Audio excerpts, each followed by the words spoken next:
Blessings, Starshine. This is Smadar from Song of Stones, and I'm here with these two magical crystalline beings. They are Green Obsidian, and these were sent to me. They did not come from one of my trusted sources, so I would not confidently say that these are natural green obsidian. They could very well be man-made, and it's likely that they are. And I only say that because it's just so rare to find the natural obsidian, and there is so much man-made glass on the market. However, having said that, we've been talking recently about obsidian, and I showed you some natural obsidian, and I brought these in as well and showed you the difference between the natural and the man-made. And at the time, I told you also that it doesn't necessarily matter. I'm just making sure my battery doesn't die here, which it very well might. So if it does, I will come back another time to complete. But hopefully I can say what I need to say with the amount of energy that I have available to this iPad. So what I was trying to say was that, and I mentioned this in the past video where I showed you the differences between green obsidian, the natural and the man-made. What I also talked about was how it doesn't necessarily matter, and man-made stones can be just as magical and powerful and healing as the natural ones. And these are a perfect example because over the weekend I was guided to pick up these two crystals and clear my crystal room with it. I don't want to say clear because, let me say it this way, to shift the energy. Because sometimes, sometimes, you know, we get an accumulation of stagnant energy. It's very similar to how dust accumulates in a room, and spider webs or whatever, you know, whatever else clutter. And sometimes we just need to do a little bit of a cleanup. And it's not to say that what's in our room is bad or harmful, but it can keep us from having a clear space to work in.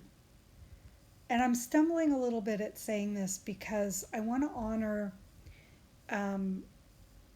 the feelings that people have, that energy workers have about negative energy, and how they need to continuously protect and clear. And I want to honor that and say that your opinions and your views are valid, and you should honor them always. I just hesitate to speak of energy that way because ultimately I believe that everything comes from source and ultimately is light. And again, that's not to say that we don't need to keep house and keep clear, because we definitely do. We don't want dust to pile up in our houses, and we don't want the energy to remain stagnant. So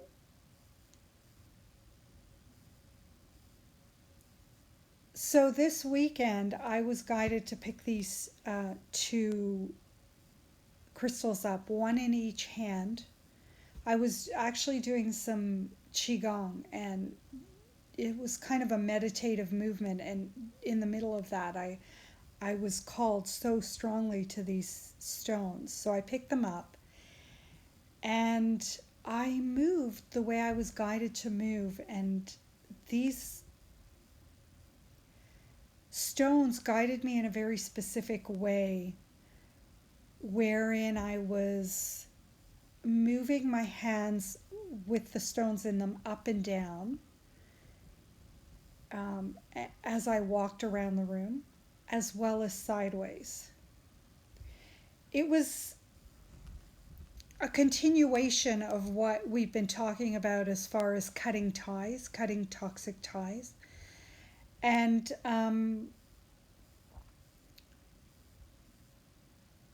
you could, like, I could feel the heaviness as I was doing this, and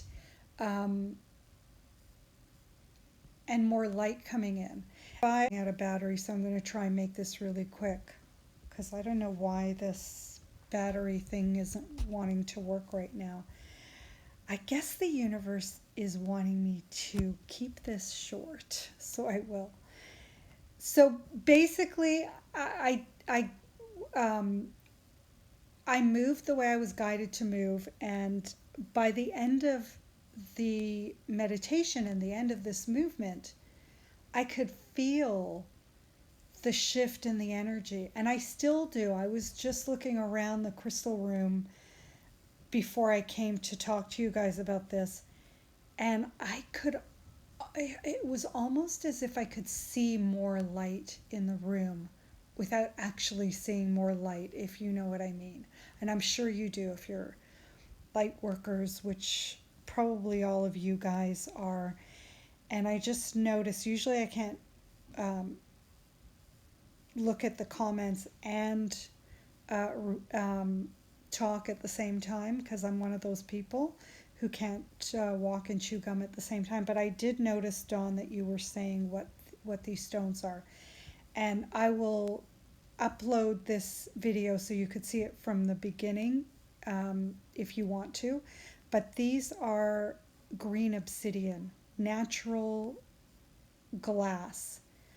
Though I'm going to say this again, because, and I did say this at the beginning, is these I don't believe are natural. I believe they are man-made. I'm not 100% sure, but my sense is that they're man-made. And I've got another video talking about the differences if you want to scroll through the IGTV. You'll find it there, or on YouTube, because sometimes Instagram won't let me upload the videos for some reason. That's why I started doing lives, so that I could get these up on Instagram and not have a problem uploading them after. So I'm going to write a post about this as well, and talk about the way to use these particular crystals. These guys have a very specific purpose here, and they're here to work with a light worker, someone who does a lot of work with groups, and so that they could have a way of transforming the space before, after, during, whenever the person who they are meant to work with will know exactly what to do, because they're very powerful as far as how to guide people. These two particular stones, their guidance is very clear. It was very clear to me how I was supposed to move my hands, which hands I was supposed to hold them in. It was all very clear. And the person who is going to be working with these stones will know exactly what to do with them. And I will be putting them up on my website. And if you're feeling drawn to them, by all means, get in touch in the meantime. So, I think I just didn't plug in my power cord. That's what the problem is. Big message there. If you want power, you got to plug yourself in to the source of the power. So, love that. Thanks for being here and watching, and I will upload this if you want to see it from the beginning. Sending you lots of love, lots of crystal love coming your way. Hope you feel that.